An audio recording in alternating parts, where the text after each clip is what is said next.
नमस्कार दोस्तों, स्वागत है आप सभी का प्रायोरिटी सेक्टर में। आज हम बात करेंगे MSME, micro small and medium enterprises की। एमएसएमई को किसी भी कंट्री की इकोनॉमी का बैकबोन भी कहा जा सकता है, क्योंकि छोटे छोटे बिजनेस अब जितना ज़्यादा ग्रो होंगे उतनी ही कंट्री की इकोनॉमी वेल डाइवर्सिफाइड होगी और डेवलपमेंट उतना ही ज़्यादा होगा। अगर हम इंडिया की बात करें तो इंडियन गवर्नमेंट एमएसएमई को बढ़ावा देने के लिए बहुत सारी स्कीम्स रेगुलेट करती है, जैसे सीजीटीएमएसई, पीएमईजीपी और स्फूर्ति। इंडिया में एमएसएमई के लिए स्पेशल प्रोविजंस रखे गए हैं, जिसके लिए एमएसएमई डेवलपमेंट एक्ट 2006 बनाया गया और नेशनल बोर्ड फॉर एमएसएमई को इस्टेब्लिश किया गया, जो कि एक 47 मेंबर्स का ग्रुप है और एमएसएमई के डेवलपमेंट के लिए पॉलिसीज़ को रिव्यू करता है। और इसके चेयरमैन हमेशा एमएसएमई मिनिस्ट्री के यूनियन मिनिस्टर होते हैं, जो कि अभी श्री नारायण राणे हैं। तो आइए समझते हैं किस तरीके से एमएसएमई में बिजनेस एंटरप्राइजेज को कैटेगराइज या क्लासीफाइड किया गया है। एमएसएमई में दो तरीके से इंडस्ट्रीज़ को सब डिवाइड किया गया है। First one is manufacturing enterprises, second one is services enterprises. इनका क्लासिफिकेशन जानने से पहले एक बार इनकी डेफिनेशन हम देख लेते हैं कि मैन्युफैक्चरिंग और सर्विसेज एंटरप्राइजेज क्या होती हैं। तो देखिए, मैन्युफैक्चरिंग एंटरप्राइजेज ऐसी इंडस्ट्रीज़ जो किसी भी गुड्स का मैन्युफैक्चरिंग या प्रोडक्शन करती हैं, but they should be specified in the first schedule of the industries development and regulation act 1951 will be categorize as manufacturing enterprises. Means अगर कोई इंडस्ट्री किसी भी गुड्स का मैन्युफैक्चरिंग या प्रोडक्शन करती है और वो industries development and regulation act 1951 के फर्स्ट शेड्यूल में आती है। देखिए, फर्स्ट शेड्यूल को कैटेगराइज किया गया है लगभग 38 इंडस्ट्रीज में। इसमें लगभग 38 इंडस्ट्रीज आती हैं, जैसे transportation, telecommunication, agriculture machineries, medical and surgical appliances, fertilizers. बहुत सारी इंडस्ट्रीज इसमें ऐड की गई हैं और उनको government time to time notify करती रहती है अगर कोई नई इंडस्ट्रीज ऐड होती है। तो जैसे हम 2020 की बात करें तो बिफोर 2020 बहुत सारे ऐसे सर्जिकल आइटम्स थे इंडिया में, बहुत सारे मेडिकल आइटम्स थे जो कि इंडिया में मैन्युफैक्चरिंग नहीं होती थी उनकी, वो चाइना से या किसी दूसरे कंट्री से हमको मंगवाने पड़ते थे। बट आफ्टर 2020 कोरोना पीरियड हमारे कंट्री में भी बहुत सारे मेडिकल आइटम्स की मैन्युफैक्चरिंग होने लगी और उनको इसी शेड्यूल में, फर्स्ट शेड्यूल में ऐड किया गया अंडर एमएसएमई एक्ट।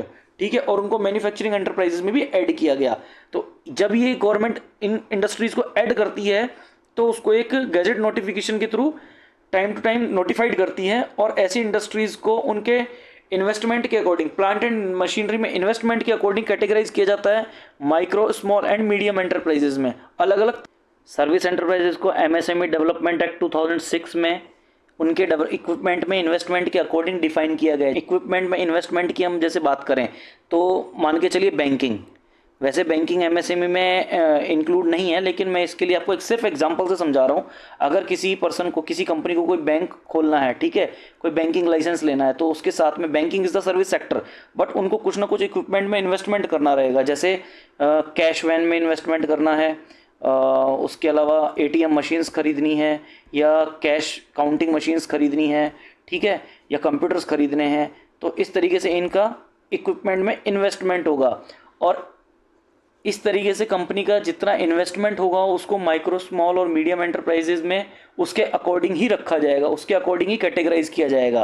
तो एंटरप्राइजेज में लैंडिंग की बात करें तो माइक्रो एंड स्मॉल एंटरप्राइजेज को 5 करोड़ तक का लोन दिया जाएगा, 5 करोड़ पर यूनिट, और मीडियम एंटरप्राइजेज को अप टू 10 करोड़ तक का लोन दे दिया जाएगा। अब इसके हम कैटेगराइज करते हैं, क्लासिफिकेशन देखते हैं कि किस तरीके से इनको micro, small and medium enterprises में क्लासीफाई किया गया है। तो आगे बढ़ते हैं। ये है इनका classification micro, small and medium. देखिए, बिफोर 2020 मैन्युफैक्चरिंग और सर्विसेज एंटरप्राइजेज में इन इन्वेस्टमेंट और टर्नओवर दोनों का अलग अलग था, बट आफ्टर 2020 इन दोनों इंडस्ट्रीज को एक ही कैटेगरी में मर्ज कर दिया गया है। जैसे अगर हम बात करें माइक्रो इंडस्ट्रीज की, तो अगर किसी कंपनी का कोई भी इन्वेस्टमेंट प्लांट एंड मशीनरी में या इक्विपमेंट्स में 1 करोड़ तक है, ठीक है, और उसका टर्नओवर 5 करोड़ तक है, तो उसको माइक्रो इंडस्ट्रीज में रखा जाएगा।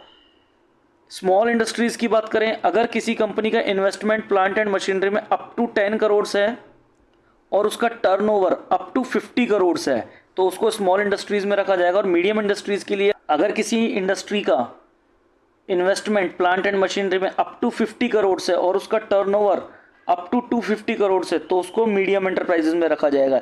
इसको एक बार हम वापस से समझ लेते हैं। अगर मैन्युफैक्चरिंग इंडस्ट्री या सर्विसेज इंडस्ट्री, इन दोनों को मर्ज कर दिया गया आफ्टर 2020, ठीक है। अगर हम माइक्रो इंडस्ट्रीज़ की बात करें तो अगर 1 करोड़ तक का इन्वेस्टमेंट है और 5 करोड़ तक का टर्नओवर है तो ये इंक्लूड होंगे माइक्रो इंडस्ट्रीज़ में।